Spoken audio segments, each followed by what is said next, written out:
Good morning दोस्तों। UPSC prime time में आप सभी लोगों का स्वागत है। मेरा नाम है प्रदीप कुमार और आप देखना शुरू कर चुके हैं यूपीएससी प्राइम टाइम। इस समय पूरी दुनिया में अमेरिका वेनेजुएला की जो कहानी है वो छाई हुई है और इसी सिलसिले में जो आज हमारा टॉपिक आपका है भारतीय कूटनीति की परीक्षा का समय, आज इस पर हम डिस्कस करने जा रहे हैं। इसके बारे में एक बहुत ही शानदार लेख आज के न्यूज़पेपर में आया हुआ है। हम चाहेंगे कि उसको एक बार हम आपको पढ़ सुना देते हैं और यह जो आपका संपादकीय है वो निश्चित रूप से कहीं ना कहीं आपका जो आईआर का पेपर होता है वहाँ पर आपको काम आएगा। इसके अलावा जब हम बात करते हैं करंट अफेयर्स के बारे में तो वहाँ पर भी क्वेश्चन यहाँ से आ सकते हैं और साथ में इंटरव्यू वगैरह के लिए ये बहुत इंपॉर्टेंट है। तो आइए शुरुआत करते हैं आज का प्राइम टाइम। टॉपिक हमारा है भारतीय कूटनीति की परीक्षा का समय। कहने को तो एक साल ही बदला है, पर डोनाल्ड ट्रंप ने जैसी उथल पुथल मचाई है उससे लगता है मानो एक युग बदल गया है। नए साल की शुरुआत में ही उन्होंने वेनेजुएला पर धावा बोल दिया।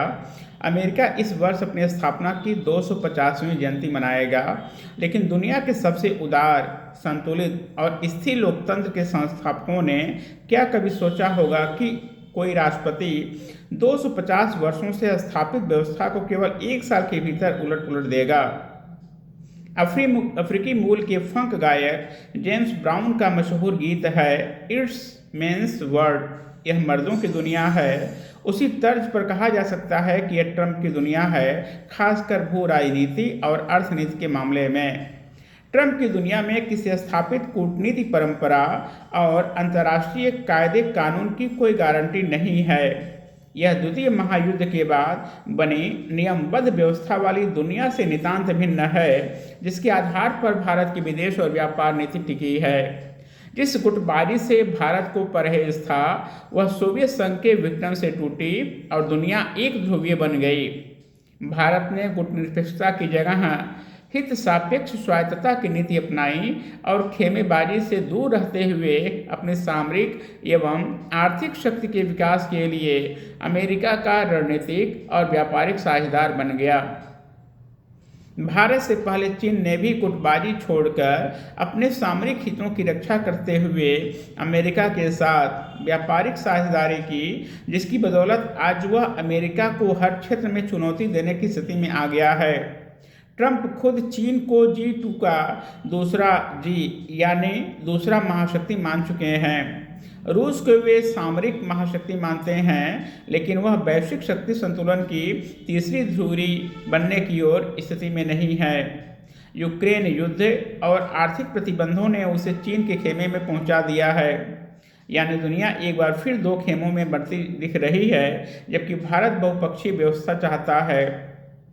ट्रंप के यूनेस्को, विश्व व्यापार संगठन और पेरिस जलवायु संधि जैसी वैश्विक संस्थाओं और संधियों ने से उसने हाथ खींच लेने के कारण उभरती शक्तियों के लिए विश्व मंच पर कुछ जगह जरूर बनी है। हालांकि नियमबद्ध व्यवस्था का स्थान महाशक्तियों की मनमानी ने ले लिया है।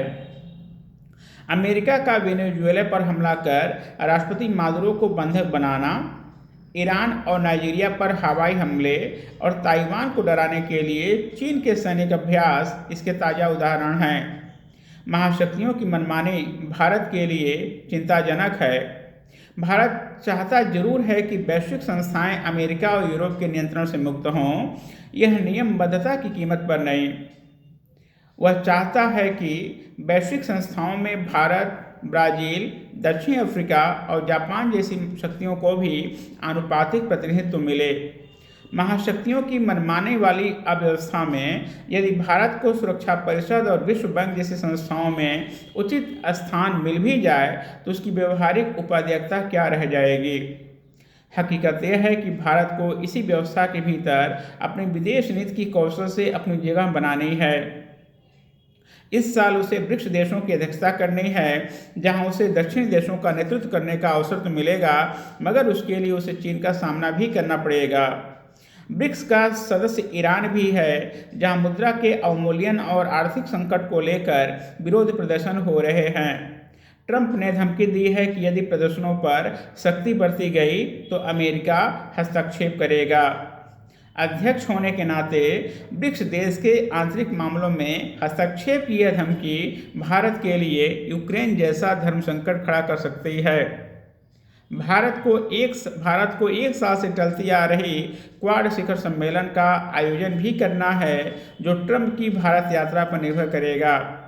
ट्रंप की भारत यात्रा व्यापार वार्ताओं की प्रगति पर निर्भर करेगी, जिसके सिरे न चढ़ने के कारण 25 साल पुराने संबंधों में खटास आई है। हालांकि अमेरिका के व्यापार प्रतिनिधि जेमिसन ग्रियर ने भारत के प्रस्तावों को अब तक मिले सर्वश्रेष्ठ व्यापार प्रस्ताव बताया है, पर ट्रंप के रवैये को देखते हुए भारत किसी बात पर भरोसा करने का जोखिम नहीं उठा सकता। उसे अमेरिकी बाजार के विकल्प खोजने ही होंगे। उसने यूएई, ब्रिटेन, ऑस्ट्रेलिया, न्यूजीलैंड और ओमान के साथ व्यापार समझौते किए हैं, लेकिन अमेरिकी बाजार के जाने से हुए नुकसान की भरपाई इनसे नहीं, केवल यूरोप और खाड़ी परिषद के व्यापार समझौते से ही हो सकती है, और भी कुछ हद तक। यूरोपीय आयोग की अध्यक्ष उर्सुला वॉन ने लायन और यूरोपीय परिषद के अध्यक्ष एंटोनियो कोस्टा की गणतंत्र दिवस पर भारत यात्रा से उम्मीद है कि व्यापार समझौते को अंतिम रूप मिल सकेगा।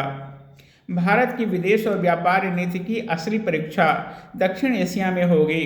पड़ोस पहले की नीति के तहत बांग्लादेश, नेपाल, श्रीलंका और मालदीव के साथ संचार, यातायात, व्यापार और आर्थिक मदद पर अरबों डॉलर खर्च करने के बावजूद भारत इन देशों में यह विश्वास और प्रभाव नहीं जमा पाया जिसकी उम्मीद थी। बांग्लादेश में भारत विरोधी लहर सोचने को बाध्य करती है कि क्या भारत के 3900 सैनिकों के बलिदान, करोड़ लोगों को शरण और हाल के लगभग 8 अरब डॉलर के कर्ज की सुविधा का यही प्रतिफल है। फरवरी में होने जा रहे चुनावों में भारत विरोधी बीएनपी का सत्ता में आना लगभग तय है। नेपाल में तो कौन सत्ता में आएगा, वह आंदोलनकारी जेएनयू को स्वीकार दे होगा या नहीं, इसका अनुमान लगाना कठिन है। बड़ा सवाल यह है कि भारत के तमाम सहयोग और राहत की नीतियों के बावजूद ये देश चीन और पाकिस्तान की तरफ क्यों झुक जाते हैं, जिनकी नीतियों की वजह से कर्ज और जिहादी आतंक के संकटों से घिर जाते हैं। चीन के अलावा अब और सऊदी अरब का समर्थन मिलने से इतराए पाकिस्तान का उपाय खोजने के साथ साथ इस सवाल का भी हल खोजना शायद भारतीय विदेश नीति की सबसे बड़ी चुनौती होगी। तो आज के प्राइम टाइम में बस इतना ही। ऐसे ही प्राइम टाइम आप लोग देखते रहिए, और ये जो टॉपिक आपका होता है यूपीएससी के चारों पेपर में, साथ में निबंध के लिए भी बहुत ज़रूरी है। और जो लोग क्या है कि आईआर वगैरह की क्लास करते हैं, जिनका आपका पॉलिटिकल साइंस ऑप्शनल है, पीएसआईआर ऑप्शनल है, उनके लिए ध्यान देना, ये बहुत काम आएगा। तो आज के प्राइम टाइम में बस इतना ही। आपका बहुत बहुत धन्यवाद।